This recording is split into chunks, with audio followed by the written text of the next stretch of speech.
Bola de Cebo es un relato magistral escrito por Guy de Maupassant, un maestro de la narrativa corta. Este cuento te transportará a la Francia del siglo XIX, en pleno contexto de la Guerra Franco-Prusiana.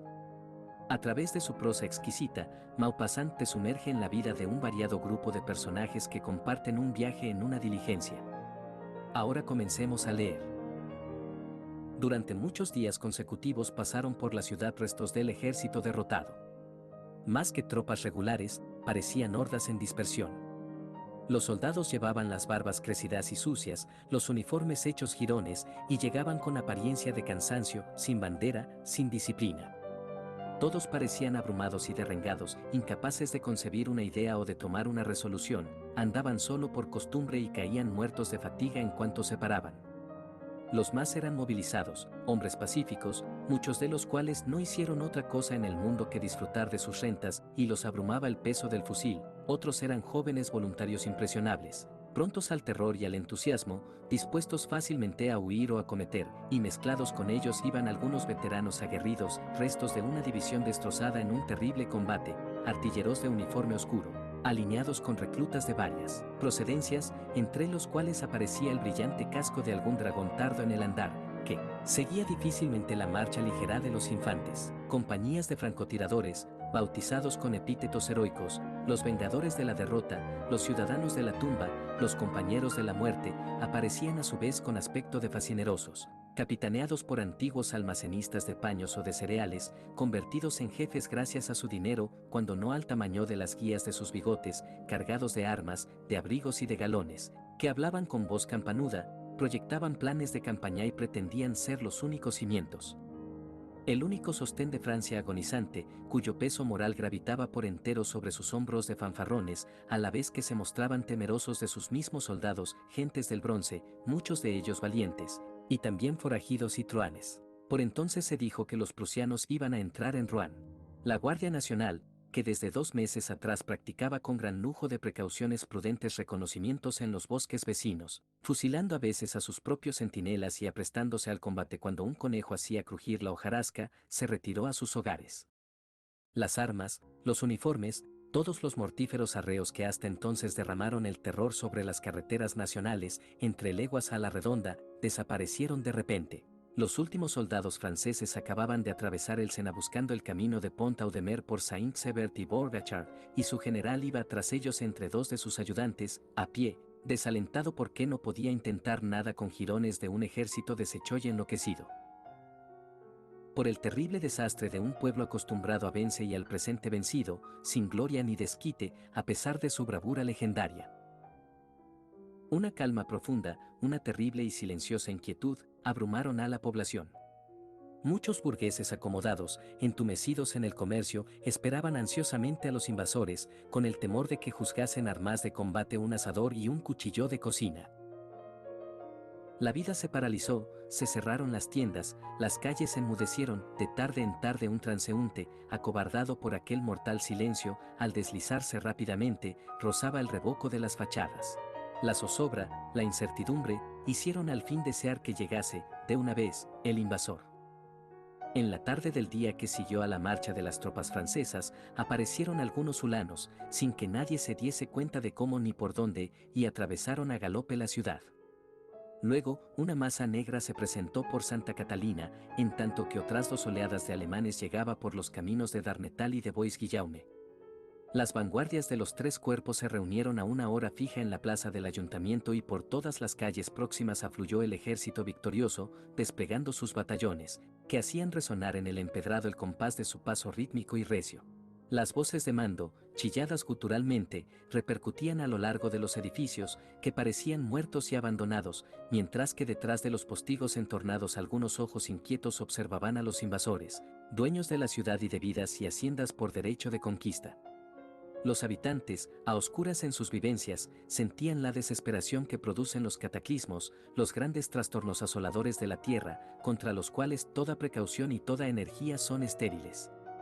La misma sensación se reproduce cada vez que se altera el orden establecido, cada vez que deja de existir la seguridad personal, Y todo lo que protegen las leyes de los hombres o de la naturaleza se pone a merced de una brutalidad inconsciente y feroz, un terremoto aplastando entre los escombros de las casas a todo el vecindario, un río desbordado que arrastra los cadáveres de los campesinos ahogados, junto a los bueyes y las vigas de sus viviendas, o un ejército victorioso que acuchilla a los que se defienden, hace a los demás prisioneros, saquea en nombre de las armas vencedoras y ofrenda sus preces a un dios, al compás de los cañonazos, son otros tantos azotes horribles que destruyen toda creencia en la eterna justicia, toda la confianza que nos han enseñado a tener en la protección del cielo y en el juicio humano.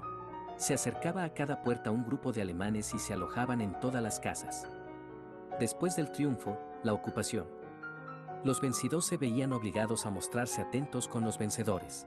Al cabo de algunos días, y disipado ya el temor del principio, se restableció la calma. En muchas casas un oficial prusiano compartía la mesa de una familia. Algunos, por cortesía o por tener sentimientos delicados, compadecían a los franceses y manifestaban que les repugnaba verse obligados a tomar parte activa en la guerra. Se les agradecían esas demostraciones de aprecio, pensando, además, que alguna vez sería necesaria su protección. Con adulaciones, ¿acaso evitarían el trastorno y el gasto de más alojamientos? ¿A qué hubiera conducido herir a los poderosos, de quienes dependían? Fuera más temerario que patriótico. Y la temeridad no es un defecto de los actuales burgueses de Rouen, como lo había sido en aquellos tiempos de heroicas defensas que glorificaron y dieron lustre a la ciudad. Se razonaba, escudándose para ello en la caballerosidad francesa, que no podía juzgarse un desdoro extremar dentro de casa las atenciones, mientras en público se manifestase cada cual poco deferente con el soldado extranjero. En la calle, como si no se conocieran, pero en casa era muy distinto, y de tal modo lo trataban, que retenían todas las noches a su alemán de tertulia junto al hogar, en familia. La ciudad recobraba poco a poco su plácido aspecto exterior, los franceses no salían con frecuencia, pero los soldados prusianos transitaban por las calles a todas horas. Al fin y al cabo, los oficiales de húsares azules, que arrastraban con arrogancia sus sables por aceras, no demostraban a los humildes ciudadanos mayor desprecio del que les habían manifestado el año anterior los oficiales de cazadores franceses que frecuentaban los mismos cafés. Había, sin embargo, un algo especial en el ambiente, algo sutil y desconocido, una atmósfera extraña e intolerable, como una peste difundida, la peste de la invasión. Esa peste saturaba las viviendas, las plazas públicas, trocaba el sabor de los alimentos, produciendo la impresión sentida cuando se viaja lejos del propio país, entre bárbaras y amenazadoras tribus. Los vencedores exigían dinero, mucho dinero. Los habitantes pagaban sin chistar, eran ricos. Pero cuanto más opulento es el negociante normando, más le hace sufrir verse obligado a sacrificar una parte, por pequeña que sea, de su fortuna, poniéndola en manos de otro. A pesar de la sumisión aparente, a 2 o 3 leguas de la ciudad, siguiendo el curso del río hacia Croiset, Diepedalle o Biesart, los marineros y los pescadores con frecuencia sacaban del agua el cadáver de algún alemán, abotagado, muerto de una cuchillada, o de un garrotazo, con la cabeza aplastada por una piedra o lanzado al agua de un empujón desde oscuras venganzas, salvajes y legítimas represalias, desconocidos heroísmos, ataques mudos, más peligrosos que las batallas campales y sin estruendo glorioso. Porque los odios que inspira el invasor arman siempre los brazos de algunos intrépidos, resignados a morir por una idea. Pero como los vencedores, a pesar de haber sometido la ciudad al rigor de su disciplina inflexible, no habían cometido ninguna de las brutalidades que les atribuía y afirmaba su fama de crueles en el curso de su marcha triunfal, se rehicieron los ánimos de los vencidos y la conveniencia del negocio reinó de nuevo entre los comerciantes de la región. Algunos tenían planteados asuntos de importancia en el Havre, ocupado todavía por el ejército francés, y se propusieron hacer una intentona para llegar a ese puerto, yendo en coche a Dieppe, en donde podrían embarcar. Apoyados en la influencia de algunos oficiales alemanes, a los que trataban amistosamente, obtuvieron del general un salvoconducto para el viaje. Así, pues, se había prevenido una espaciosa diligencia de 4 caballos para 10 personas, previamente inscritas en el establecimiento de un alquilador de coches, y se fijó la salida para un martes, muy temprano, con objeto de evitar la curiosidad y aglomeración de transeúntes.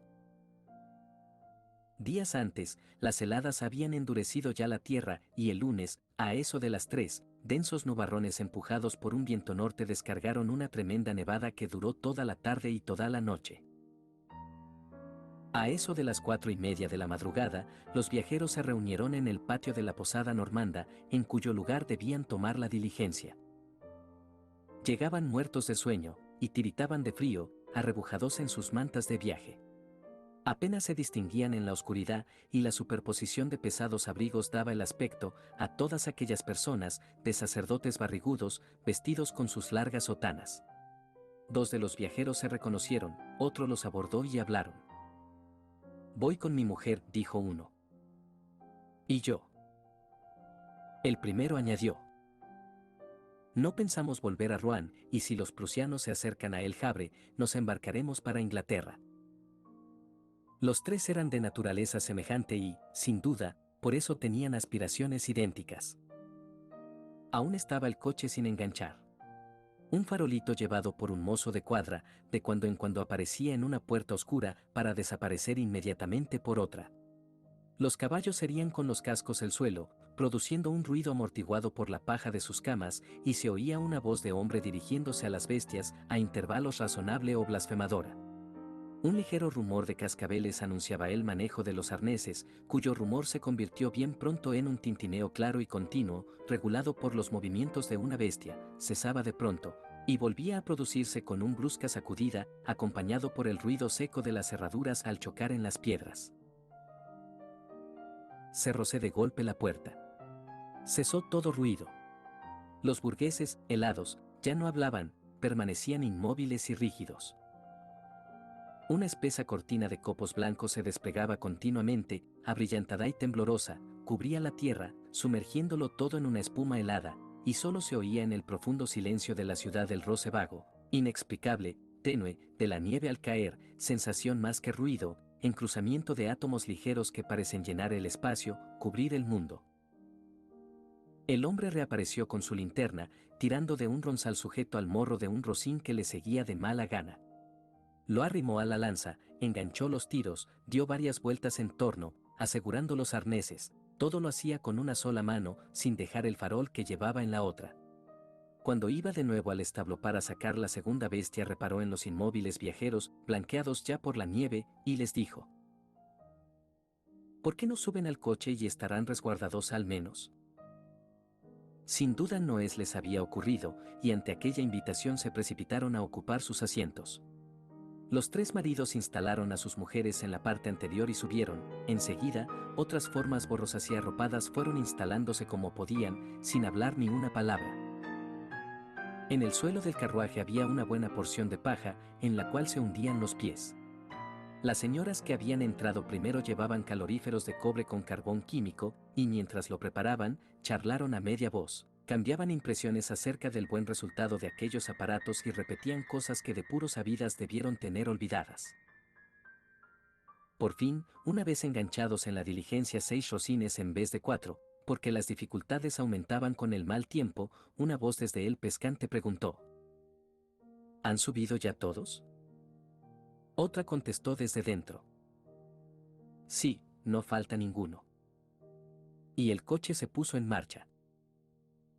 Avanzaba lentamente a paso corto. Las ruedas se hundían en la nieve, la caja entera crujía con sordos rechinamientos, los animales resbalaban, resollaban, humeaban, y el gigantesco látigo de Mayoral restallaba, sin reposo, volteaba en todos sentidos, enrollándose y desenrollándose como una delgada culebra, y azotando bruscamente la grupa de algún caballo, que se agarraba entonces mejor, gracias a un esfuerzo más grande. La claridad aumentaba imperceptiblemente. Aquellos ligeros copos que un viajero culto, natural de Rouen precisamente, había comparado a una lluvia de algodón, luego dejaron de caer. Un resplandor amarillento se filtraba entre los nubarrones pesados y oscuros, bajo cuya sombra resaltaba más la resplandeciente blancura del campo, donde aparecía ya una hilera de árboles cubiertos de blanquísima escarcha, ya una choza con una caperuza de nieve. A la triste claridad de la aurora lívida los viajeros empezaron a mirarse curiosamente. Ocupando los mejores asientos de la parte anterior, dormitaban, uno frente a otro, el señor y la señora Alwousou, almacenistas de vinos en la calle de Grand Port. Antiguo dependiente de un vinatero, hizo fortuna continuando por su cuenta el negocio que había sido la ruina de su principal. Vendiendo barato un vino malísimo a los taberneros rurales, adquirió fama de pícaro redomado, y era un verdadero normando rebosante de astucia y jovialidad. Tanto como sus bribonadas, comentábanse también sus agudezas, no siempre ocultas, y sus bromas de todo género. Nadie podía referirse a él sin añadir como un estribillo necesario: es Eloísa o es insustituible. De poca estatura, realzaba con una barriga hinchada como un globo la pequeñez de su cuerpo, al que servía de remate una faza revolada entre dos patillas canosas. Alta, robusta, decidida, con mucha entereza en la voz y seguridad en sus juicios, su mujer era el orden, el cálculo aritmético de los negocios de la casa, mientras que el Wousou atraía con su actividad bulliciosa.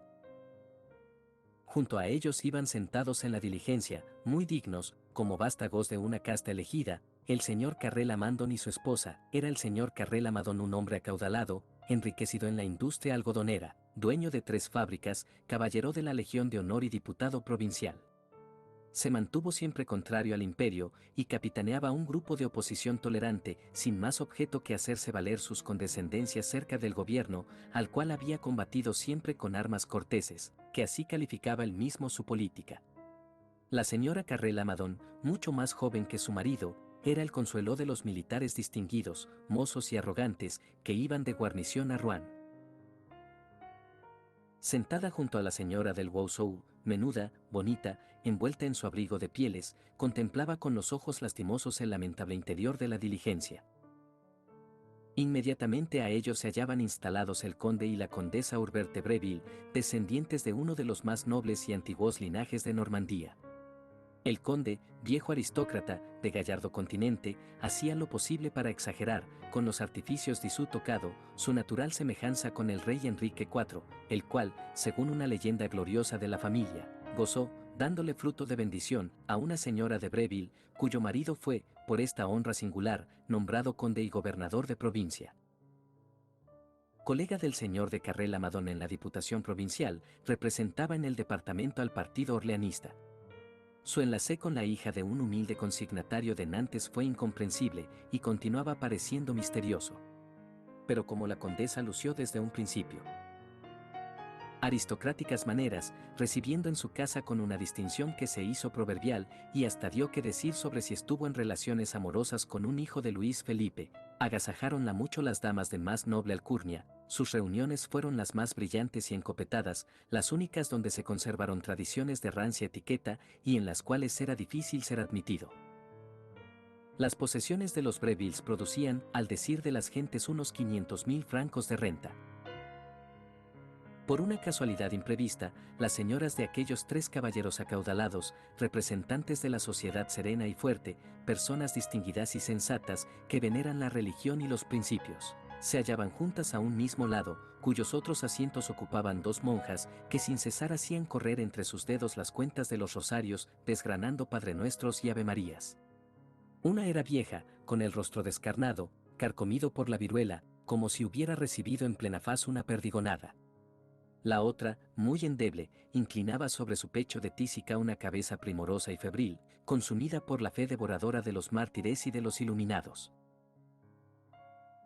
Frente a las monjas, un hombre y una mujer atraían todas las miradas. El hombre, muy conocido en todas partes, era Cornudet, fiero demócrata y terror de las gentes respetables.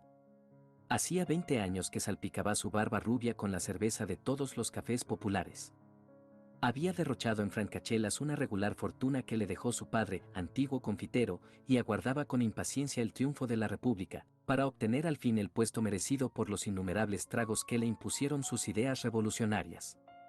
El día 4 de septiembre, al caer el gobierno, a causa de un error o de una broma dispuesta intencionalmente, se creyó nombrado prefecto, pero al ir a tomar posesión del cargo, los ordenanzas de la prefectura, únicos empleados que allí quedaban, se negaron a reconocer su autoridad, y eso le contrarió hasta el punto de renunciar para siempre a sus ambiciones políticas. Buenazo, inofensivo y servicial, había organizado la defensa Canner de Incomparable, haciendo abrir zanjas en las llanuras, talando las arboledas próximas, poniendo cepos en todos los caminos, y al aproximarse los invasores. Orgulloso de su obra, se retiró más que a paso hacia la ciudad.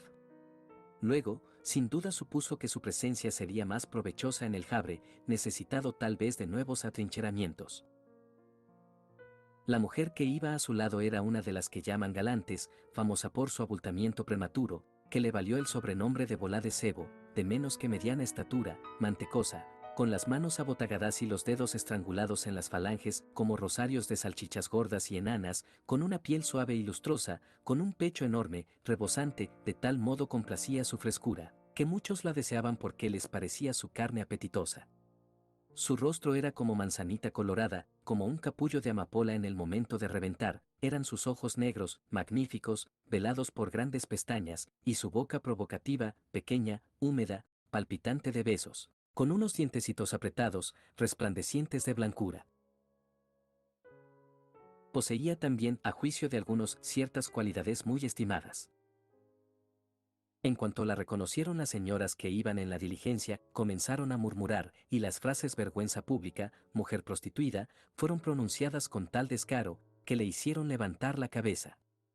Fijó en sus compañeros de viaje una mirada, tan provocadora y arrogante que impuso de pronto silencio, y todos bajaron la vista excepto el Wousou, en cuyos ojos asomaba más deseo reprimido que disgusto exaltado. Pronto la conversación se rehizo entre las tres damas, cuya recíproca simpatía se aumentaba por instantes con la presencia de la moza, convirtiéndose casi en intimidad. Creíanse obligadas a estrecharse, a protegerse, a reunir su honradez de mujeres legales contra la vendedora de amor, contra la desvergonzada que ofrecía sus atractivos a cambio de algún dinero, porque el amor legal acostumbra ponerse muy fosco y malhumorado en presencia de una semejante libre. También los tres hombres, agrupados por sus instintos conservadores, en oposición a las ideas de Cornudet, hablaban de intereses con alardes fatuos y desdeñosos, ofensivos para los pobres. El conde Hubert hacía relación de las pérdidas que le ocasionaban los prusianos, las que sumarían las reses robadas y las cosechas abandonadas, con altivez de señorón 10 veces millonario, en cuya fortuna tantos desastres no lograban hacer mella. El señor Carrel Amadón, precavido industrial, se había curado en salud enviando a Inglaterra 600.000 francos, una bicoca de que podía disponer en cualquier instante. Il Wousou dejaba ya vendido a la intendencia del ejército francés todo el vino de sus bodegas, de manera que le debía el Estado una suma de importancia, que haría efectiva en el Havre. Se miraban los tres con benevolencia y agrado, aun cuando su cualidad era muy distinta, los hermanaba el dinero, porque pertenecían los tres a la francmasonería de los pudientes que hacen sonar el oro al meter las manos en los bolsillos del pantalón. El coche avanzaba tan lentamente que a las 10 de la mañana no había recorrido aún 4 leguas.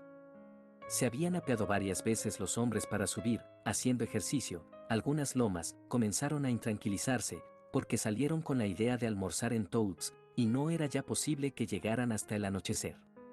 Miraban a lo lejos con ansia de adivinar una posada en la carretera, cuando el coche se atascó en la nieve y estuvieron 2 horas detenidos. Al aumentar el hambre, perturbaba las inteligencias, nadie podía socorrerlos, porque la temida invasión de los prusianos y el paso del ejército francés habían hecho imposibles todas las industrias.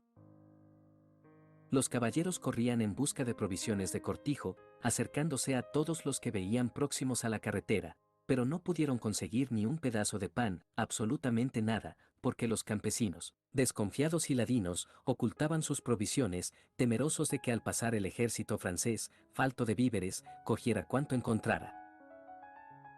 Era poco más de la 1 cuando el Wousou anunció que sentía un gran vacío en el estómago. A todos los demás les ocurría otro tanto, y la invencible necesidad, manifestándose a cada instante con más fuerza, hizo languidecer horriblemente las conversaciones, imponiendo, al fin, un silencio absoluto. De cuando en cuando alguien bostezaba, otro le seguía inmediatamente, y todos, cada uno conforme a su calidad, su carácter, su educación, abría la boca, escandalosa o disimuladamente, cubriendo con la mano las fauces ansiosas que despedían un aliento de angustia. Bola de Cebo se inclinó varias veces como si buscase alguna cosa debajo de sus faldas. Vacilaba un momento, contemplando a sus compañeros de viaje, luego se erguía tranquilamente. Los rostros palidecían y se crispaban por instantes. Wousou aseguraba que pagaría 1,000 francos por un jamoncito.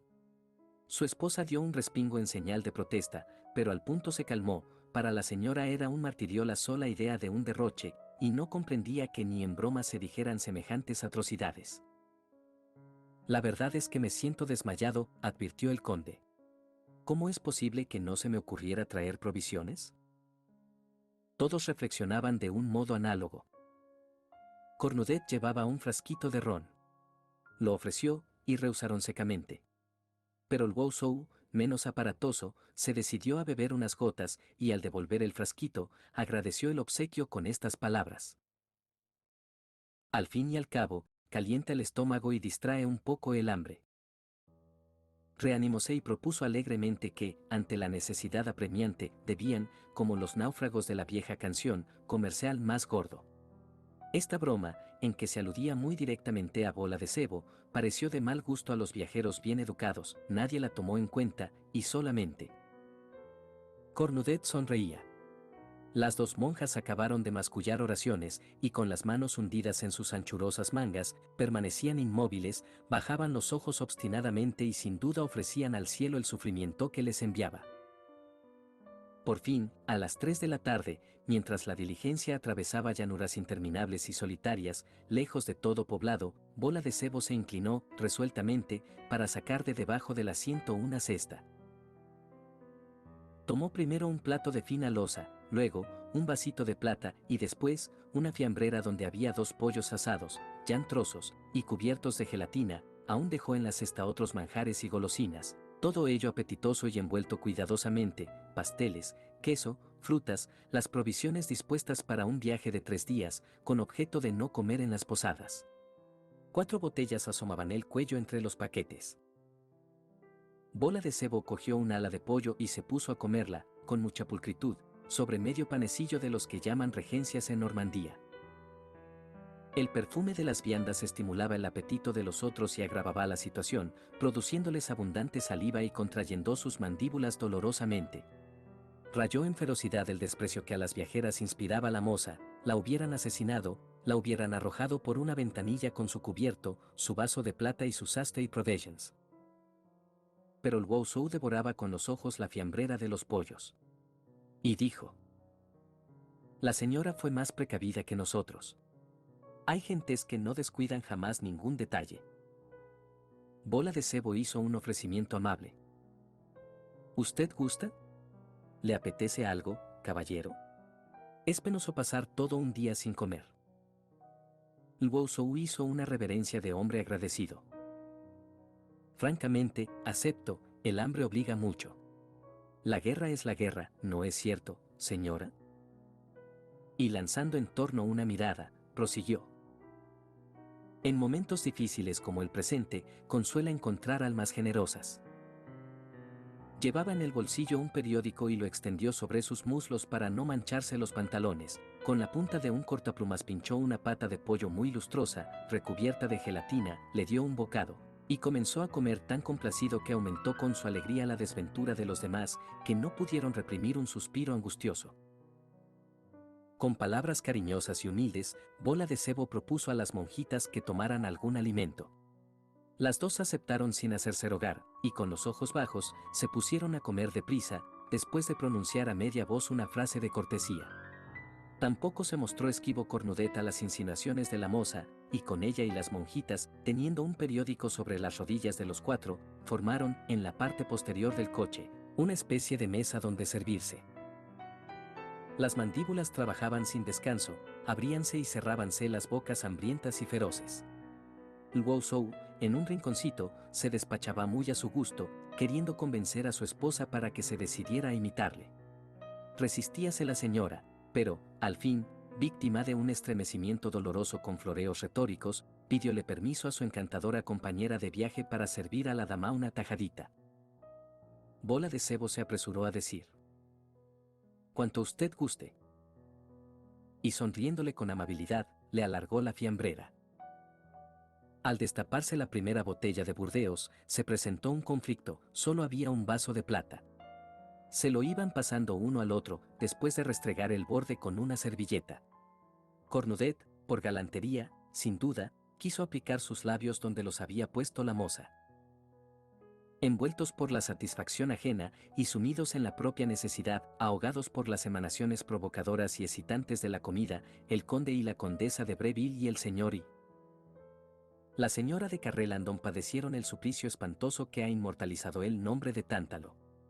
De pronto, la monísima esposa del fabricante lanzó un suspiro que atrajo todas las miradas, su rostro estaba pálido, compitiendo en blancura con la nieve que sin cesar caía, se cerraron sus ojos, y su cuerpo languideció, desmayóse. Muy emocionado, el marido imploraba un socorro que los demás, aturdidos a su vez, no sabían cómo procurarle, hasta que la mayor de las monjitas, apoyando la cabeza de la señora sobre su hombro, aplicó a sus labios el vaso de plata lleno de vino.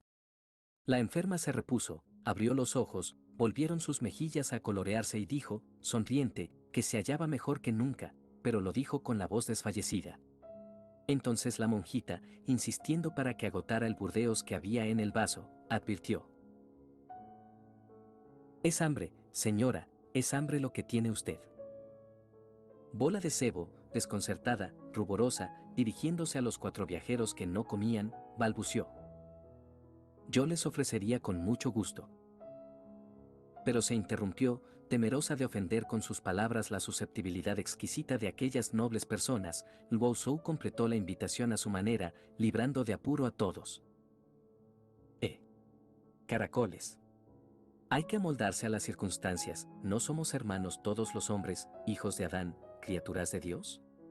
Basta de cumplidos, y a remediarse caritativamente. ¿Acaso no encontramos ni un refugio para dormir esta noche? Al paso que vamos, ya será mañana muy entrado el día cuando lleguemos a Touts. Los 4 dudaban, silenciosos, no queriendo asumir ninguno la responsabilidad que sobre un sí pesaría. El conde transigió, por fin, y dijo a la tímida moza, dando a sus palabras un tono solemne. Aceptamos, agradecidos a su mucha cortesía. Lo difícil era el primer envite. Una vez pasado el Rubicón, todo fue como un guante. Vaciaron la cesta. Comieron, además de los pollos, un tarro de paté, una empanada, un pedazo de lengua, frutas, dulces, pepinillos y cebollitas en vinagre. Imposible devorar las viandas y no mostrarse atentos. Era inevitable una conversación general en que la moza pudiese intervenir. Al principio les violentaba un poco, pero Bola de Cebo, muy discreta, los condujo insensiblemente a una confianza que hizo desvanecer todas las prevenciones. Las señoras de Breville y de Carrel-Amadon, que tenían un trato muy exquisito, se mostraron afectuosas y delicadas. Principalmente la condesa lució esa dulzura suave de gran señora que a todo puede arriesgarse, porque no hay en el mundo miseria que lograra manchar el rancio lustre de su alcurnia. Estuvo deliciosa. En cambio, la señora Lwousou, que tenía un alma de gendarme, no quiso doblegarse, hablaba poco y comía mucho. Trataron de la guerra, naturalmente. Adujeron infamias de los prusianos y heroicidades realizadas por los franceses. Todas aquellas personas que huían del peligro alababan el valor. Arrastrada por las historias que unos y otros referían, la moza contó, emocionada y humilde, los motivos que la obligaban a marcharse de Rouen. Al principio creí que me sería fácil permanecer en la ciudad vencida, ocupada por el enemigo. Había en mi casa muchas provisiones y supuse más cómodo mantener a unos cuantos alemanes que abandonar mi patria. Pero cuando los vi, no pude contenerme, su presencia me alteró, me descompuse y lloré de vergüenza todo el día. Oh, quisiera ser hombre para vengarme. Débil mujer, con lágrimas en los ojos los veía pasar, veía sus corpachones de cerdo y sus puntiagudos cascos, y mi criada tuvo que sujetarme para que no les tirase a la cabeza los tiestos de los balcones. Después fueron alojados, y al ver en mi casa, junto a mí aquella gentuza, ya no pude contenerme y me arrojé al cuello de uno para estrangularlo. No son más duros que los otros, no, se hundían bien mis dedos en su garganta. Y lo hubiera matado si entre todos no me lo quitan. Ignoro cómo pude salvarme. Unos vecinos me ocultaron, y al fin me dijeron que podía irme a El Havre. Así vengo. La felicitaron. Aquel patriotismo que ninguno de los viajeros fue capaz de sentir agigantaba, sin embargo, la figura de la moza, y Cornudet sonreía, con una sonrisa complaciente y protectora de apóstol. Así oye un sacerdote a un penitente alabar a Dios, porque los revolucionarios barbudos monopolizan el patriotismo como los clérigos monopolizan la religión. Luego habló doctrinalmente, con énfasis aprendido en las proclamas que a diario pone alguno en cada esquina, y remató su discurso con párrafo magistral. Bola de Cebo se exaltó, y le contradijo, no pensaba como él, era bonapartista, y su indignación arrebolaba su rostro cuando balbucía. Yo hubiera querido verlos a todos ustedes en su lugar. A ver qué hubieran hecho. Ustedes tienen la culpa.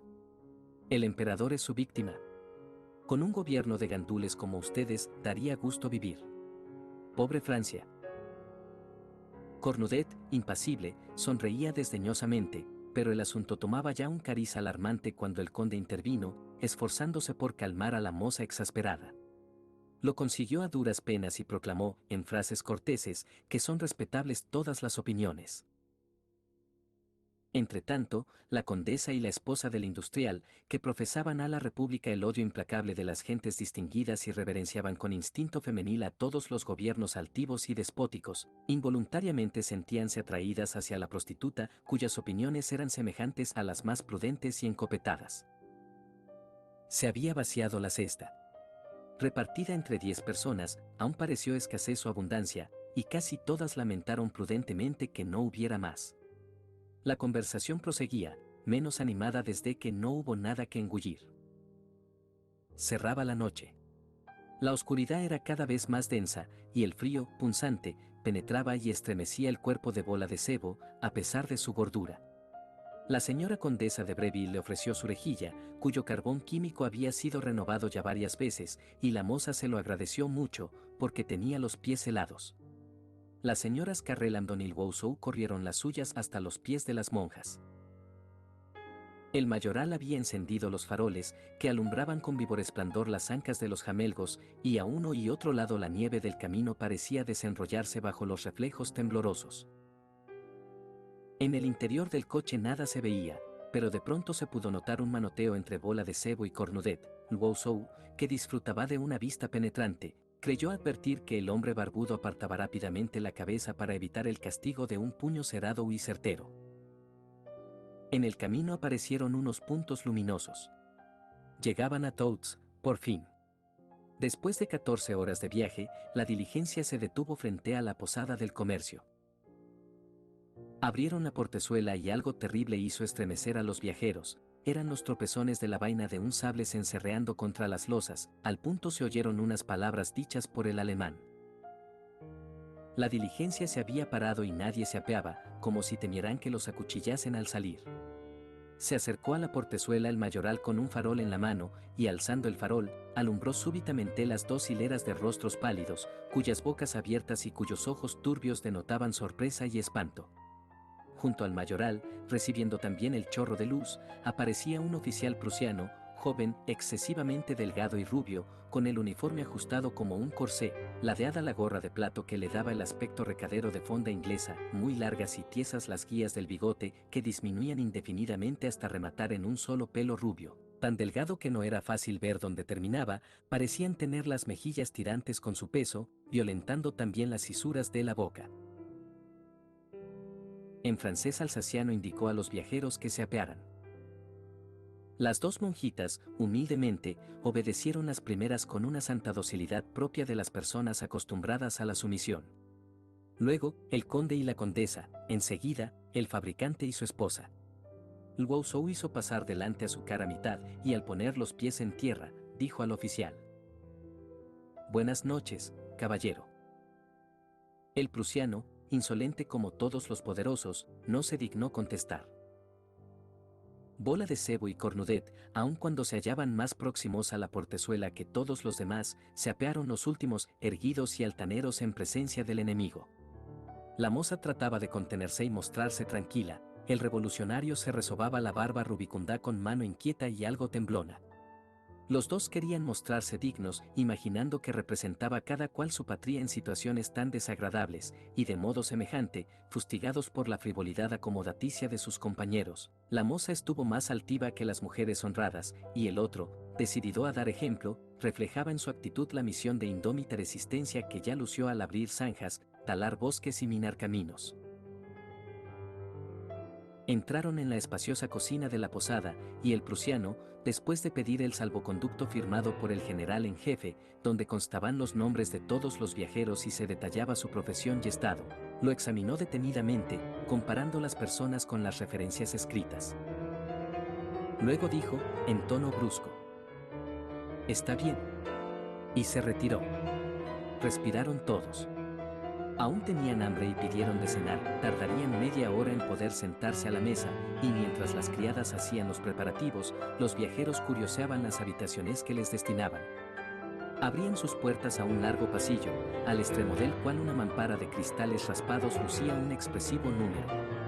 Iban a sentarse a la mesa cuando se presentó el posadero. Era un antiguo chalán asmático y obeso que padecía constantes ahogos, con resoplidos, ronqueras y estertores.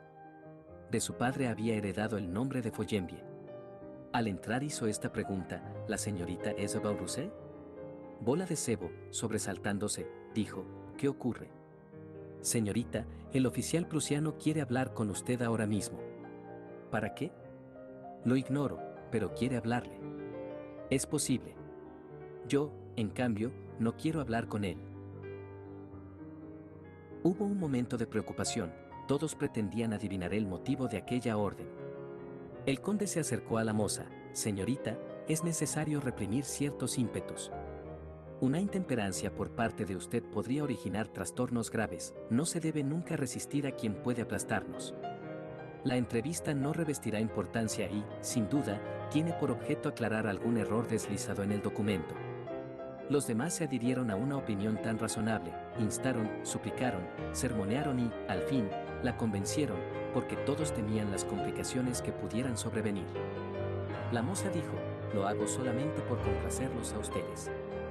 La condesa le estrechó la mano al decir: «Agradecemos el sacrificio». Bola de Cebo salió, y aguardaron a servir la comida para cuando volviera. Todos hubieran preferido ser los llamados, temerosos de que la moza irascible cometiera una indiscreción, y cada cual preparaba en su magín varias insulceses para el caso de comparecer. Pero a los 5 minutos la moza reapareció, encendida, exasperada, balbuciendo: «Miserable. Ah, miserable». Todos quisieron averiguar lo sucedido, pero ella no respondió a las preguntas y se limitaba a repetir: «Es un asunto mío, solo mío, y a nadie le importa». Como la moza se negó rotundamente a dar explicaciones, reinó el silencio en torno de la sopera humeante. Cenaron bien y alegremente, a pesar de los malos augurios. Como era muy aceptable la sidra, el matrimonio Loiseau y las monjas la tomaron, para economizar. Los otros pidieron vino, excepto Cornudet, que pidió cerveza. Tenía una manera especial de descorchar la botella, de hacer espuma, de contemplarla, inclinando el vaso, y de alzarlo para observar a trasluz su transparencia. Cuando bebía, sus barbas, de color de su brebaje predilecto, estremecíanse de placer, guiñaba los ojos para no perder su vaso de vista y sorbía con tanta solemnidad como si aquella fuese la única misión de su vida. Se diría que parangonaba en su espíritu, hermanándolas, confundiéndolas en una, sus dos grandes pasiones, la cerveza y la revolución, y segaramente no le fuera posible paladear aquella sin pensar en esta. El posadero y su mujer comían al otro extremo de la mesa. El señor Follembie, resoplando como una locomotora desportillada, tenía demasiado estertor para poder hablar mientras comía, pero ella no callaba ni su solo instante. Refería todas sus impresiones desde que vio a los prusianos por vez primera, lo que hacían, lo que decían los invasores, maldiciéndolos y odiándolos porque le costaba dinero mantenerlos, y también porque tenía un hijo soldado. Se dirigía siempre a la condesa, orgullosa de que la oyese una dama de tanto fuste. Luego bajaba la voz para comunicar apreciaciones comprometidas, y su marido, interrumpiéndola de cuando en cuando, aconsejaba: «Más prudente fuera que callases». Pero ella, sin hacer caso, proseguía: «Sí, señora, esos hombres no hacen más que atracarse de cerdo y papas, de papas y de cerdo. Y no crea usted que son pulcros, nada pulcros. Todo lo ensucian, y donde les apura, lo sueltan, con perdón sea dicho. Hacen el ejercicio durante horas todos los días, y anda por arriba y anda por abajo, y vuelve a la derecha y vuelve a la izquierda, si labrasen los campos o trabajasen en las carreteras de su país. Pero no, señora, esos militares no sirven para nada. El pobre tiene que alimentarlos mientras aprenden a destruir. Yo soy una vieja sin estudios, a mí no me han educado, es cierto, pero al ver que se fatigan y se revientan en ese ir y venir mañana y tarde, me digo, habiendo tantas gentes que trabajaban para ser útiles a los demás, ¿por qué otros procuran, a fuerza de tanto sacrificio, ser perjudiciales? No es una compasión que se mate a los hombres, ya sean prusianos o ingleses, o poloneses o franceses. Vengarse de uno que nos hizo daño es punible. Y el juez lo condena, pero si degüellan a nuestros hijos, como reses llevadas al matadero, no es punible, no se castiga, se dan condecoraciones al que destruye más, ¿no es cierto? Nada sé, nada me han enseñado, tal vez por mi falta de instrucción ignoro ciertas cosas, y me parecen injusticias. Cornudet dijo campanudamente. La guerra es una salvajada cuando se hace contra un pueblo tranquilo, es una obligación cuando sirve para defender la patria. La vieja murmuró. Sí, defenderse ya es otra cosa. ¿Pero no deberíamos antes ahorcar a todos los reyes que tienen la culpa? Los ojos de Cornudet se abrillantaron. Magnífico, ciudadana. El señor Carrel Amadón reflexionaba. Sí, era fanático por la gloria y el heroísmo de los famosos capitanes, pero el sentido práctico de aquella vieja le hacía calcular el provecho que reportarían al mundo todos los brazos que se adiestran en el manejo de las armas, todas las energías infecundas, consagradas a preparar y sostener las guerras, cuando se aplicasen a industrias que necesitan siglos de actividad. Levantóse el Wousou y, acercándose al fondista, le habló en voz baja. Oyéndolo, Follenvie reía, tosía, escupía, su enorme vientre rebotaba gozoso con las guasas del forastero, y le compró 6 barriles de Burdeos para la primavera, cuando se hubiesen retirado los invasores. Acabada la cena, como era mucho el cansancio que sentían, se fueron todos a sus habitaciones. Pero el Wousou, observador minucioso y sagaz, cuando su mujer se hubo acostado, aplicó los ojos y oído alternativamente al agujero de la cerradura para descubrir lo que llamaba misterios de pasillo. Al cabo de 1 hora, aproximadamente, vio pasar a Bola de Sebo, más apetitosa que nunca, rebosando en su peinador de casimir con blondas blancas, alumbrábase con una palmatoria y se dirigía a la mampara de cristales raspados, en donde lucía un expresivo número, y cuando la moza se retiraba, minutos después, Cornudet abría su puerta y la seguía en calzoncillos. Hablaron y después Bola de Sebo defendía enérgicamente la entrada de su alcoba. El Wousou, a pesar de sus esfuerzos, no pudo comprender lo que decían, pero, al fin, como levantaron la voz, cogió al vuelo algunas palabras. Cornudet, obstinado, resuelto, decía, ¿por qué no quieres? ¿Qué te importa? Ella, con indignada y arrogante apostura, le respondió, amigo mío, hay circunstancias que obligan mucho, no siempre se puede hacer todo, y además, aquí sería una vergüenza. Sin duda, Cornudet no comprendió, y como se obstinase, insistiendo en sus pretensiones, la moza, más arrogante aún y en voz más recia, le dijo, ¿no lo comprende? Cuando hay prusianos en la casa, tal vez pared por medio. Y calló. Ese pudor patriótico de cantinera que no permite libertades frente al enemigo, debió de reanimar la desfallecida fortaleza del revolucionario, quien después de besarla para despedirse afectuosamente, se retiró a paso de lobo hasta su alcoba. El Wousou, bastante alterado, abandonó su observatorio, hizo unas cabriolas y, al meterse de nuevo en la cama, despertó a su amiga y correosa compañera, la besó y le dijo al oído, ¿me quieres mucho, vida mía? Reinó el silencio en toda la casa. Y al poco rato se alzó resonando en todas partes, un ronquido, que bien pudiera salir de la cueva o del desván, un ronquido alarmante, monstruoso, acompasado, interminable, con estremecimientos de caldera en ebullición. El señor Follenvie dormía. Como habían convenido en proseguir el viaje a las 8 de la mañana, todos bajaron temprano a la cocina, pero la diligencia, enfundada por la nieve, permanecía en el patio, solitaria, sin Quevalos y sin mayoral. En vano buscaban a este por los desvanes y las cuadras, no encontrándolo dentro de la posada, salieron a buscarlo y se hallaron de pronto en la plaza, frente a la iglesia, entre casuchas de un solo piso, donde se veían soldados alemanes.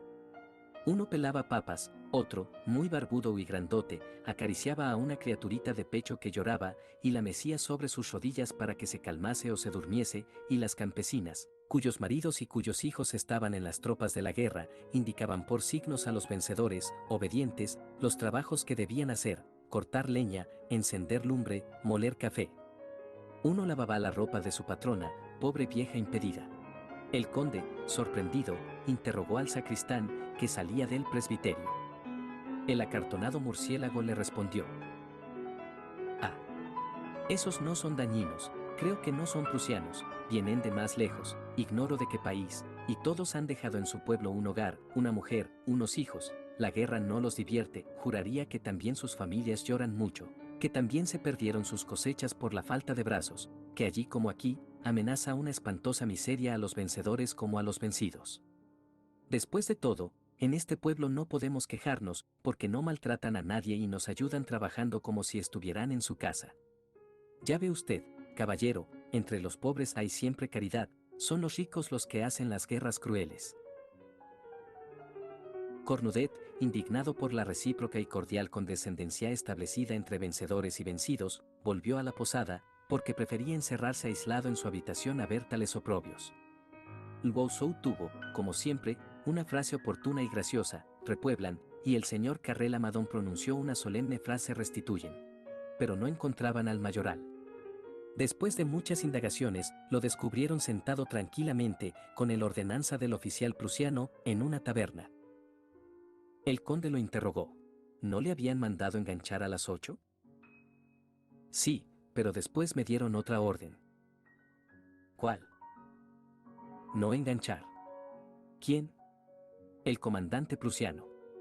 «¿Por qué motivo?» «Lo ignoro». «Pregúnteselo». «Yo no soy curioso. Me prohíben enganchar y no engancho. Ni más ni menos». «¿Pero le ha dado esa orden el mismo comandante?»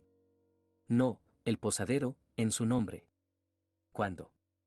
«Anoche, al retirarme». Los tres caballeros volvieron a la posada bastante intranquilos. Preguntaron por Follenvie, y la criada les dijo que no se levantaba el señor hasta muy tarde, porque apenas lo dejaba dormir el asma, tenía terminantemente prohibido que lo llamasen antes de las 10, como no fuera en caso de incendio.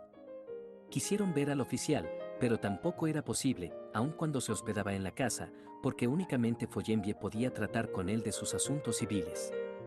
Mientras los maridos aguardaban en la cocina, las mujeres volvieron a sus habitaciones para ocuparse de las minucias de su tocado. Cornudet se instaló bajo la saliente campana del hogar, donde ardía un buen leño, mandó que le acercaran un veladorcito de hierro y que le sirvieran un jarro de cerveza, sacó la pipa, que gozaba entre los demócratas casi tanta consideración como el personaje que chupaba en ella, una pipa que parecía servir a la patria tanto como Cornudet, y se puso a fumar entre sorbo y sorbo, chupada tras chupada. Era una hermosa pipa de espuma, primorosamente trabajada, tan negra como los dientes que la oprimían, pero brillante, perfumada, con una curvatura favorable a la mano, de una forma tan discreta, que parecía una facción más de su dueño. Y Cornudet, inmóvil, tan pronto fijaba los ojos en las llamas del hogar como en la espuma del jarro, después de cada sorbo acariciaba satisfecho con su mano flaca su cabellera sucia, cruzando vellones de humo blanco en las marañas de sus bigotes macilentos. Lwousou, con el pretexto de salir a estirar las piernas, recorrió el pueblo para negociar sus vinos en todos los comercios. El conde y el industrial discurrían acerca de cuestiones políticas y profetizaban el provenir de Francia. Según el uno, todo lo remediaría el advenimiento de los Orleans, el otro solamente confiaba en un redentor ignorado, un héroe que apareciera cuando todo agonizase, un Du Guesclin, una Juana de Arco y por qué no un invencible Napoleoni. Ah, si el príncipe imperial no fuese demasiado joven. Oyéndolos, Cornudet sonreía como quien ya conoce los misterios del futuro, y su pipa embalsamaba el ambiente. A las 10 bajó Follenvie. Le hicieron varias preguntas apremiantes, pero él solo pudo contestar. «El comandante me dijo: señor Follenvie, no permita usted que mañana enganche la diligencia. Esos viajeros no saldrán de aquí hasta que yo lo disponga». Entonces resolvieron avistarse con el oficial prusiano. El conde le hizo pasar una tarjeta, en la cual escribió Carré Landon su nombre y sus títulos. El prusiano les hizo decir que los recibiría cuando hubiera almorzado, faltaba una hora. Ellos y ellas comieron, a pesar de su inquietud. Bola de Cebo estaba febril y extraordinariamente desconcertada. Acababan de tomar el café cuando les avisó el ordenanza. Lwousou se agregó a la comisión, intentaron arrastrar a Cornudet, pero este dijo que no entraba en sus cálculos pactar con los enemigos. Y volvió a instalarse cerca del fuego ante otro jarro de cerveza. Los tres caballeros entraron en la mejor habitación de la casa, donde los recibió el oficial, tendido en un sillón, con los pies encima de la chimenea, fumando en una larga pipa de loza y envuelto en una espléndida bata, recogida tal vez en la residencia campestre de algún ricacho de gustos chocarreros. No se levantó, ni saludó, ni los miró siquiera. Magnífico ejemplar de la soberbia desfachatez acostumbrada entre los militares victoriosos. Luego dijo: ¿qué desean ustedes? El conde tomó la palabra: deseamos proseguir nuestro viaje, caballero. No. ¿Sería usted lo bastante bondadoso para comunicarnos la causa de tan imprevista detención? Mi voluntad.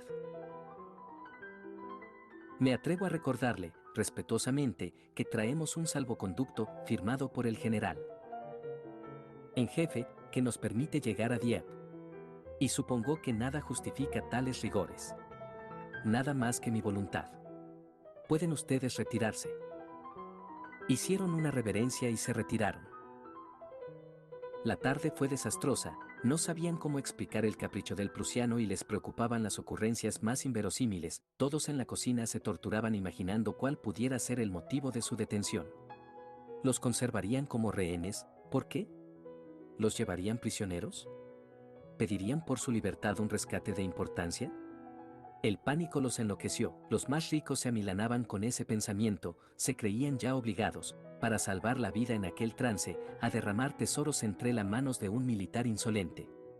Se derretían la cesera inventando embustes verosímiles, fingimientos engañosos que salvarán su dinero del peligro en que lo veían, haciéndolos aparecer como infelices arruinados. Lwousou, disimuladamente, guardó en el bolsillo la pesada cadena de oro de su reloj. Al oscurecer aumentaron sus aprensiones. Encendieron el quinqué y, como aún faltaban 2 horas para la comida, resolvieron jugar a la 31. Cornudet, hasta el propio Cornudet, apagó su pipa y, cortésmente, se acercó a la mesa. El conde cogió los naipes, Bola de Cebo hizo 31. El interés del juego ahuyentaba los temores. Cornudet pudo advertir que la señora y el señor Lwousou, de común acuerdo, hacían trampas. Cuando iban a servir la comida, Follenvie apareció y dijo: el oficial prusiano pregunta si la señora Isabelle Rousset se ha decidido ya. Bola de Cebo, en pie, al principio descolorida, luego arrebatada, sintió un impulso de cólera tan grande que de pronto no le fue posible hablar. Después dijo: contéstele a ese canalla, sucio y repugnante, que nunca me decidiré a eso. Nunca, nunca, nunca. El posadero se retiró. Todos rodearon a Bola de Cebo, solicitada, interrogada por todos para revelar el misterio de aquel recado. Negocié al principio, hasta que reventó exasperada. ¿Qué quiere? ¿Qué quiere? ¿Qué quiere? Nada. Estar conmigo. La indignación instantánea no tuvo límites. Se alzó un clamoreo de protesta contra semejante iniquidad. Cornudet rompió un vaso, al dejarlo, violentamente, sobre la mesa. Se emocionaban todos, como si a todos alcanzara el sacrificio exigido a la moza. El conde manifestó que los invasores inspiraban más repugnancia que terror, portándose como los antiguos bárbaros. Las mujeres prodigaban a Bola de Cebo una piedad noble y cariñosa. Cuando la efervescencia hubo pasado, comieron. Se habló poco, meditaban. Se retiraron pronto las señoras, y los caballeros organizaron una partida de écarté, invitando a Follenvie con el propósito de sondearle con habilidad en averiguación de los recursos más convenientes para vencer la obstinada insistencia del prusiano. Pero Follenvie solo pensaba en sus cartas, ajeno a cuanto le decían y sin contestar a las preguntas, limitándose a repetir: al juego, señores. Fijaba tan profundamente su atención en los naipes, que hasta se olvidaba de escupir y respiraba con estertor angustioso. Producían sus pulmones todos los registros del asma, desde los más graves y profundos a los chillidos roncos y destemplados que lanzan los polluelos cuando aprenden a cacarear. No quiso retirarse cuando su mujer, muerta de sueño, bajó en su busca, y la vieja se volvió sola porque tenía por costumbre levantarse con el sol, mientras su marido, de natural trasnochador, estaba siempre dispuesto a no acostarse hasta el alba. Cuando se convencieron de que no era posible arrancarle ni media palabra, lo dejaron para irse cada cual a su alcoba. Tampoco fueron perezosos para levantarse al otro día, con la esperanza que les hizo concebir su deseo cada vez mayor de continuar libremente su viaje. Pero los caballos descansaban en los pesebres, el mayoral no comparecía. Entretuviéronse dando paseos en torno de la diligencia. Desayunaron silenciosos, indiferentes ante Bola de Cebo. Las reflexiones de la noche habían modificado sus juicios, odiaban a la moza por no haberse decidido a buscar en secreto al prusiano, preparando un alegre despertar, una sorpresa muy agradable a sus compañeros. ¿Había nada más? ¿Justo? ¿Quién lo hubiera sabido? Pudo salvar las apariencias, dando a entender al oficial prusiano que cedía para no perjudicar a tan ilustres personajes. ¿Qué importancia pudo tener su complacencia para una moza como Bola de Cebo? Reflexionaban así todos, pero ninguno declaraba su opinión. Al mediodía, para distraerse del aburrimiento, propuso el conde que diesen un paseo por las afueras. Se abrigaron bien y salieron, solo Cornudet prefirió quedarse junto a la lumbre, y las dos monjas pasaban las horas en la iglesia o en casa del párroco. El frío, cada vez más intenso, les pellizcaba las ourajas y las narices, los pies les dolían al andar, cada paso era un martirio, y al descubrir la campiña les pareció tan horrorosamente lúgubre su extensa blancura, que todos a la vez retrocedieron con el corazón oprimido y el alma helada. Las cuatro señoras iban y la seguían a corta distancia los tres caballeros. Lwousou, muy seguro de que los otros pensaban como él, preguntó si aquella mala pécora no daba señales de acceder, para evitarles que se prolongara indefinidamente su detención. El conde, siempre cortés, dijo que no podía exigírsele a una mujer sacrificio tan humillante cuando ella no se lanzaba por impulso propio. El señor Carrelandon hizo notar que si los franceses, como estaba proyectado, tomaran de nuevo la ofensiva por Dieppe, la batalla probablemente se desarrollaría en Touts. Puso a los otros dos en cuidado semejante ocurrencia. ¿Y si huyéramos a pie?, dijo Lwousou. ¿Cómo es posible, pisando nieve y con las señoras?, exclamó el conde. Además, nos perseguirían y luego nos juzgarían como prisioneros de guerra. Es cierto, no hay escape. Y callaron. Las señoras hablaban de vestidos, pero por su ligera conversación flotaba una inquietud que les hacía opinar de opuesto modo. Cuando apenas lo recordaban, apareció el oficial prusiano en el extremo de la calle. Sobre la nieve que cerraba el horizonte perfilaba su talle oprimido y separaba las rodillas al andar, con ese movimiento propio de los militares que procuran salvar del barro las botas primorosamente charoladas. Inclinóse al pasar junto a las damas y miró despreciativo a los caballeros, los cuales tuvieron suficiente coraje para no descubrirse, aun cuando Lwousou echase mano al sombrero. La moza se ruborizó hasta las orejas y las tres señoras casadas padecieron la humillación de que las viera el prusiano en la calle con la mujer a la cual trataba él tan groseramente. Y hablaron de su empaque, de su rostro. La señora Carrelandon, que por haber sido amiga de muchos oficiales podía opinar con fundamento, juzgó al prusiano aceptable, y hasta se dolió de que no fuera francés, muy segura de que seduciría con el uniforme de húsar a muchas mujeres. Ya en casa, no se habló más del asunto. Se intercambiaron algunas actitudes con motivos insignificantes. La cena, silenciosa, terminó pronto, y cada uno fue a su alcoba con ánimo de buscar en el sueño un recurso contra el hastío. Bajaron por la mañana con los rostros fatigados, se mostraron irascibles, y las damas apenas dirigieron la palabra a Bola de Cebo. La campana de la iglesia tocó a Gloria. La muchacha recordó al pronto su casi olvidada maternidad, pues tenía una criatura en casa de unos labradores de Yvetot. El anunciado bautizo la enterneció y quiso asistir a la ceremonia. Ya libres de su presencia, y reunidos los demás, se agruparon, comprendiendo que tenían algo que decirse, algo que acordar. Sí le ocurrió al Lwousou proponer al comandante que se quedara con la moza y dejase a los otros proseguir tranquilamente su viaje. Follenvie fue con la embajada y volvió al punto, porque, sin oírle siquiera, el oficial repitió que ninguno se iría mientras él no quedara complacido. Entonces, el carácter populachero de la señora Loiseau la hizo estallar. No podemos envejecer aquí. ¿No es el oficio de la moza complacer a todos los hombres? ¿Cómo se permite rechazar a uno? Si la conoceremos. En Rouen lo arrebaña todo, hasta los cocheros tienen que ver con ella. Sí, señora, el cochero de la prefectura. Lo sé de buena tinta, como que toman vino de casa. Y hoy que podría sacarnos de un apuro sin la menor violencia, Goya Sedengues, la muy zorra. En mi opinión, ese prusiano es un hombre muy correcto.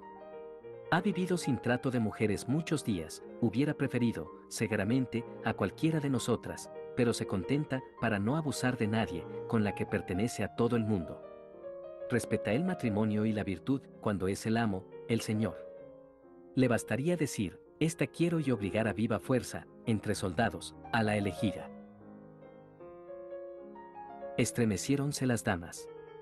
Los ojos de la señora Carrel Madon brillaron, sus mejillas palidecieron, como si ya se viese violada por el prusiano. Los hombres discutían aparte y llegaron a un acuerdo. Al principio, Wousou, furibundo, quería entregar a la miserable atada de pies y manos. Pero el conde, fruto de 3 abuelos diplomáticos, prefería tratar el asunto hábilmente, y propuso: tratemos de convencerla. Se unieron a las damas. La discusión se generalizó. Todos opinaban en voz baja, con mesura. Principalmente las señoras proponían el asunto con rebuscamiento de frases ocultas y rodeos encantadores, para no proferir palabras vulgares. Alguien que de pronto las hubiera oído, sin duda no sospechará el argumento de la conversación, de tal modo se cubrían con flores las torpezas audaces. Pero como el baño de pudor que defiende a las damas distinguidas en sociedad es muy tenue, aquella brutal aventura las divertía, sintiéndose a gusto, en su elemento, interviniendo en un lance de amor, con la sensualidad propia de un cocinero goloso que prepara una cena exquisita sin poder probarla siquiera. Se alegraron, porque la historia les hacía mucha gracia. El Candice permitió alusiones bastante atrevidas, pero decorosamente apuntadas que hicieron sonreír. El Wousou estuvo menos correcto, y sus audacias no lastimaron los oídos pulcros de sus oyentes. La idea, expresada brutalmente por su mujer, persistía en los razonamientos de todos: ¿no es el oficio de la moza complacer a los hombres? ¿Cómo se permite rechazar a uno? La delicada señora Carrel Madon imaginaba tal vez que, puesta en tan duro trance, rechazaría menos al prusiano que a otro cualquiera. Prepararon el bloqueo, lo que tenía que decir cada uno y las maniobras correspondientes, quedó en regla el plan de ataque, los amaños y astucias que deberían abrir al enemigo la ciudadela viviente. Cornudet no entraba en la discusión, completamente ajeno al asunto. Estaban todos tan preocupados, que no sintieron llegar a bola de cebo, pero el conde, advertido al punto, hizo una señal que los demás comprendieron. Callaron, y la sorpresa prolongó aquel silencio, no permitiéndoles de pronto hablar. La condesa, más versada en disimulos y tretas de salón, dirigió a la moza esta pregunta: ¿estuvo muy bien el bautizo? Bola de cebo, emocionada, les dio cuenta de todo, y acabó con esta frase: algunas veces consuela mucho rezar. Hasta la hora del almuerzo se limitaron a mostrarse amables con ella, para inspirarle confianza y docilidad a sus consejos. Ya en la mesa, emprendieron la conquista. Primero, una conversación superficial acerca del sacrificio. Se citaron ejemplos, Judith y Halifernes, y, sin venir al caso, Lucrecia y Sextes. Cleopatra, esclavizando con los placeres de su lecho a todos los generales enemigos. Y apareció una historia fantaseada por aquellos millonarios ignorantes, conforme a la cual iban a capo a las matronas romanas para adormecer entre sus brazos amorosos al fiero Aníbal, a sus lugartenientes y a sus falanges de mercenarios. Citaron a todas las mujeres que han detenido a los conquistadores ofreciendo sus encantos para dominarlos con un arma poderosa e irresistible, que vencieron con sus caricias heroicas a monstruos repulsivos y odiados, que sacrificaron su castidad a la venganza o a la sublime abnegación. Discretamente, fue mencionada la inglesa linajuda que se mandó inocular una horrible y contagiosa podredumbre para transmitírsela con fingido amor a Bonaparte, quien se libró milagrosamente gracias a una flojera repentina en la cita fatal.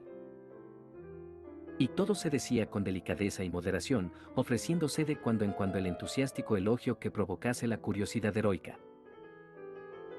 De todos aquellos rasgos ejemplares pudiera deducirse que la misión de la mujer en la tierra se reducía solamente a sacrificar su cuerpo, abandonándolo de continuo entre la soldadesca lujuriosa. Las dos monjitas no atendieron, y es posible que ni se dieran cuenta de lo que decían los otros, ensimismadas en más íntimas reflexiones. Bola de Cebo no despegaba los labios. Dejáronla reflexionar toda la tarde. Cuando iban a sentarse a la mesa para comer apareció Follenvier para repetir la frase de la víspera. Bola de Cebo respondió ásperamente. Nunca me decidiré a eso, nunca, nunca. Durante la comida, los aliados tuvieron poca suerte. Wosou dijo 3 impertinencias.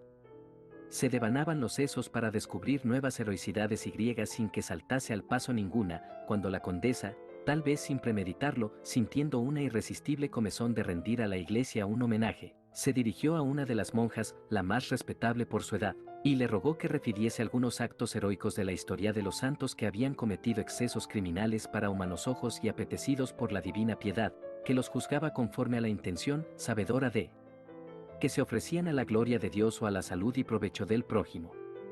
Era un argumento contundente. La condesa lo comprendió, y fuese por una tácita condescendencia natural en todos los que visten hábitos religiosos, o sencillamente por una casualidad afortunada, lo cierto es que la monja contribuyó al triunfo de los aliados con un formidable refuerzo. La habían juzgado tímida, y se mostró arrogante, violenta, elocuente. No tropezaba en incertidumbres causísticas, era su doctrina como una barra de acero, su fe no vacilaba jamás y no enturbiaba su conciencia ningún escrúpulo.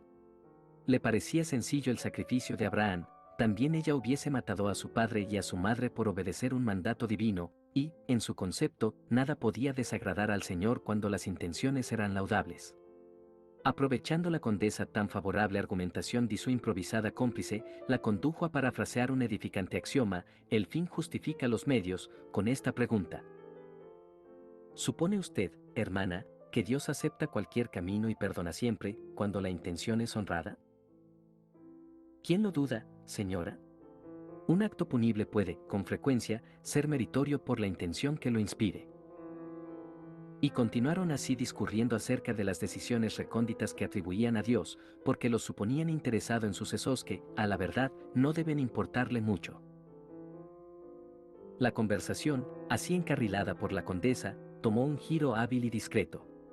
Cada frase de la monja contribuía poderosamente a vencer la resistencia de la cortesana.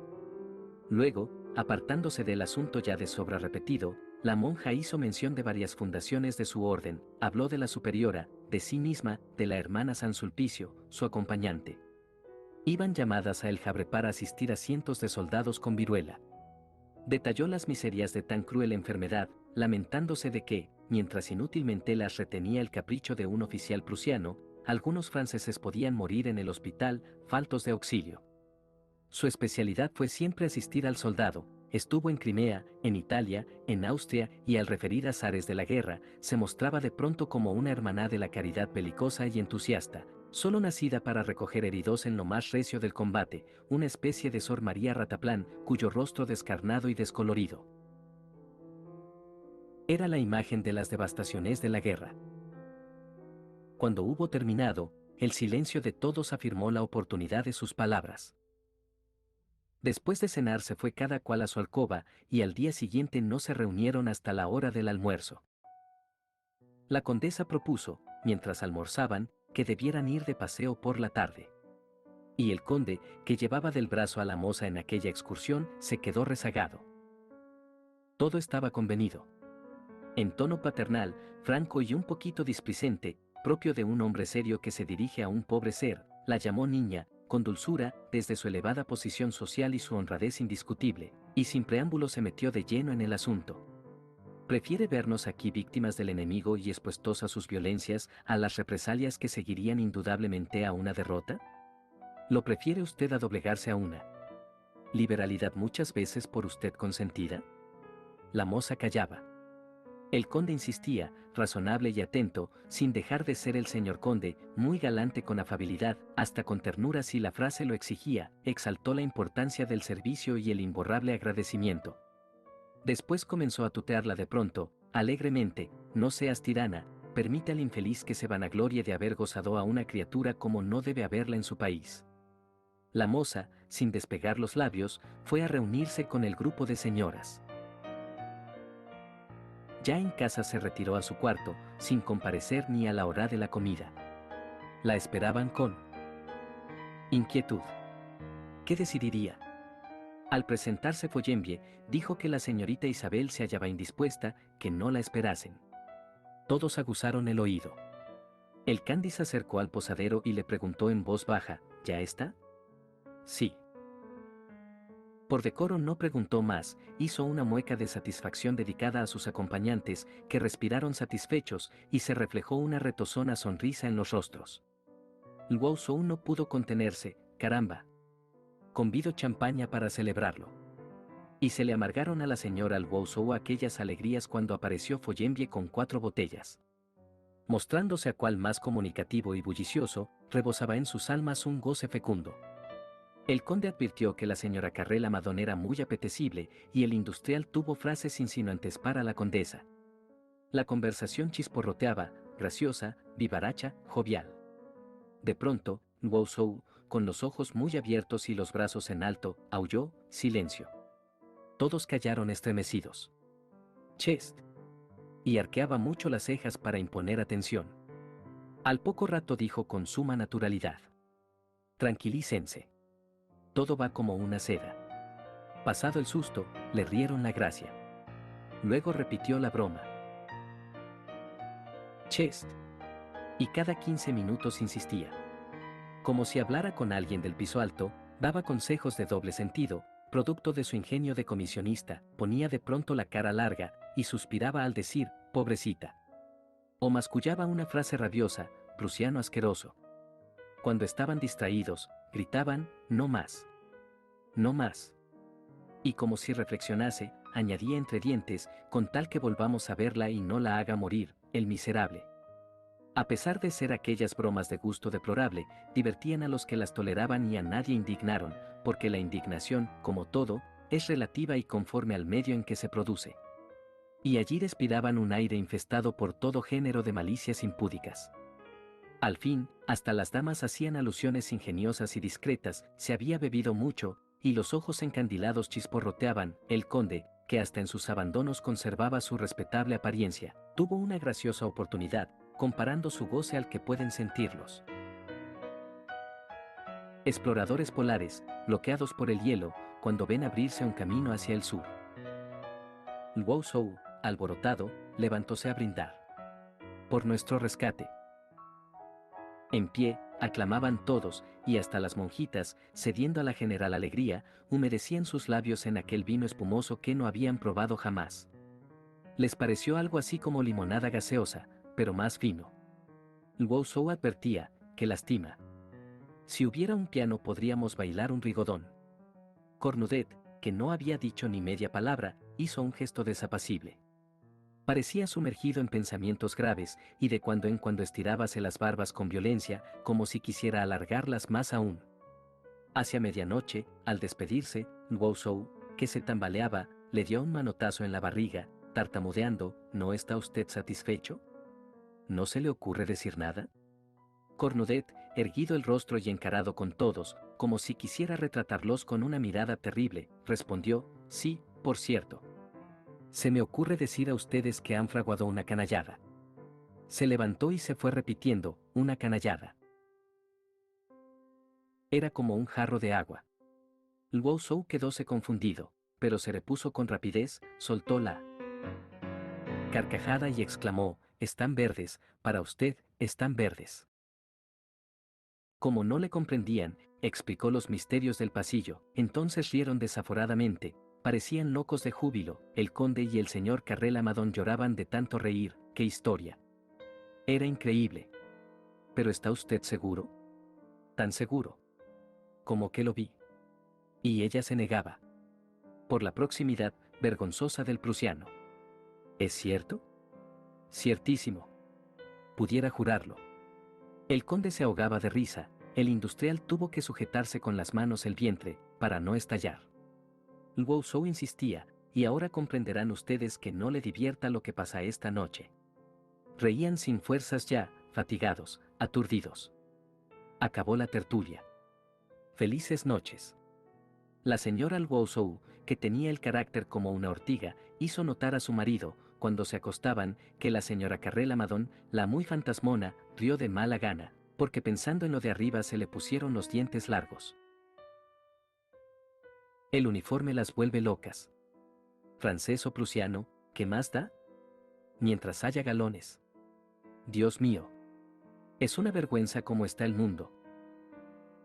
Y durante la noche resonaron continuamente, a lo largo del oscuro pasillo, estremecimientos, rumores tenues apenas perceptibles, roces de pies desnudos, alientos entrecortados y crujir de faldas. Ninguno durmió, y por debajo de todas las puertas asomaron, casi hasta el amanecer, pálidos reflejos de las bujías. El champaña suele producir tales consecuencias, y, según dicen, da un sueño intranquilo. Por la mañana, un claro sol de invierno hacía brillar la nieve deslumbradora. La diligencia, ya enganchada, revivía para proseguir el viaje, mientras las palomas de blanco plumaje y ojos rosados, con las pupilas muy negras, picoteaban el estiércol, erguidas y oscilantes entre las patas de los caballos. El mayoral, con su chamarra de piel, subido en el pescante, llenaba su pipa. Los viajeros, ufanos, veían cómo les empaquetaban las provisiones para el resto del viaje. Solo faltaba Bola de Cebo, y al fin compareció.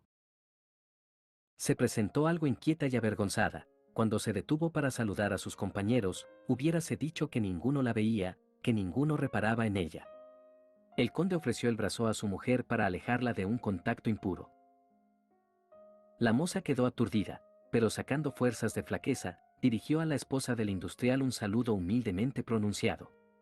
La otra se limitó a una leve inclinación de cabeza, imperceptible casi, a la que siguió una mirada muy altiva, como de virtud que se revela para rechazar una humillación que no perdona.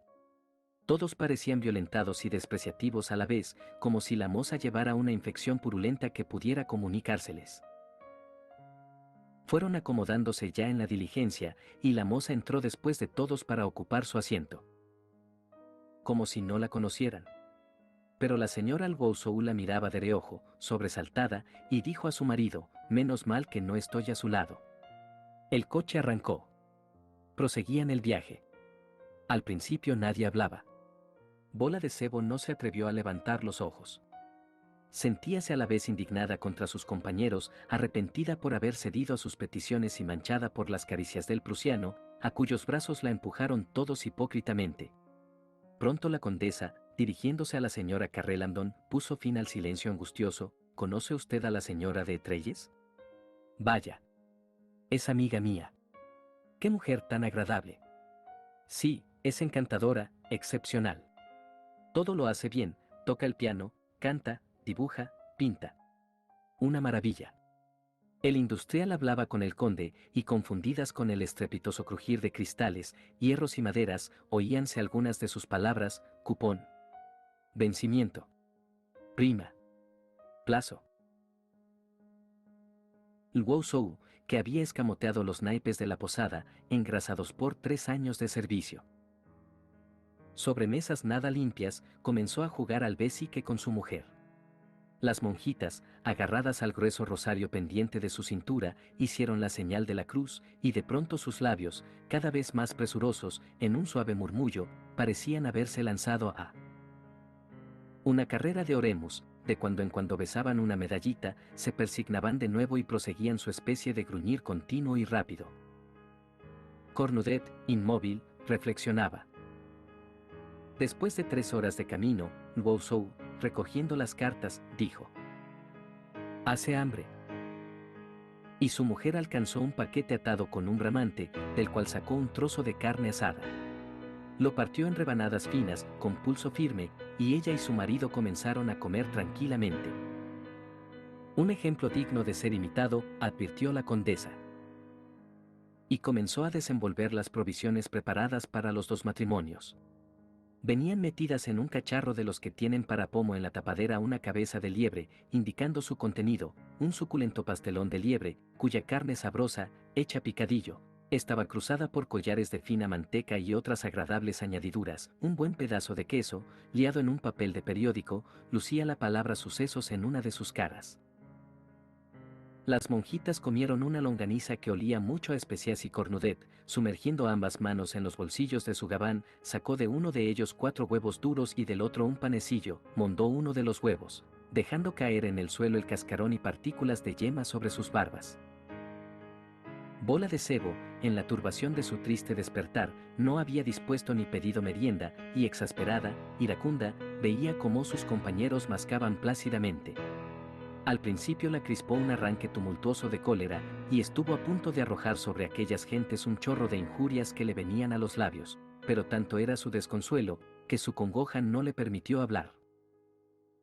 Ninguno la miró ni se preocupó de su presencia, sentíase la infeliz sumergida en el desprecio de la turba honrada que la obligó a sacrificarse, y después la rechazó, como un objeto inservible y asqueroso.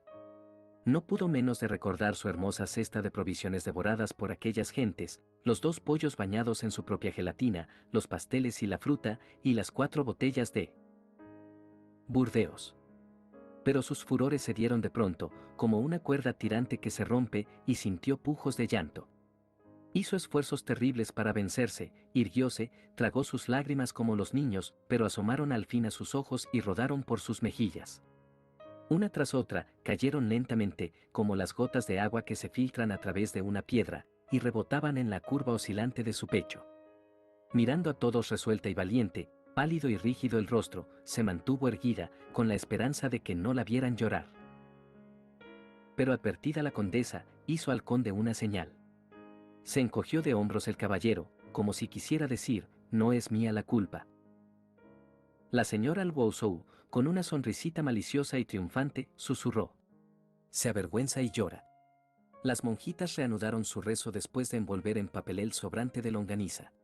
Y entonces Cornudet, que digería los 4 huevos duros, estiró sus largas piernas bajo el asiento delantero, reclinóse, cruzó los brazos, y sonriente, como un hombre que acierta con una broma pesada, comenzó a canturrear la marsellesa. En todos los rostros pudo advertirse que no era el himno revolucionario del gusto de los viajeros. Nerviosos, desconcertados, intranquilos, removíanse, manoteaban, ya solamente les faltó aullar como los perros al oír un organillo. Y el demócrata, en vez de callarse, amenizó el bromazo añadiendo a la música su letra. Patrio amor que a los hombres encanta, conduce nuestros brazos vengadores, libertad, libertad sacrosanta, combate por tus fieles defensores. Avanzaba mucho la diligencia sobre la nieve ya endurecida, y hasta Dieppe, durante las eternas horas de aquel viaje, sobre los baches del camino, bajo el cielo pálido y triste del anochecer, en la oscuridad lóbrega del coche, proseguía con una obstinación rabiosa el canturreo vengativo y monótono, obligando a sus irascibles oyentes a arrimar sus crispaciones con la medida y los compases del odioso cántico.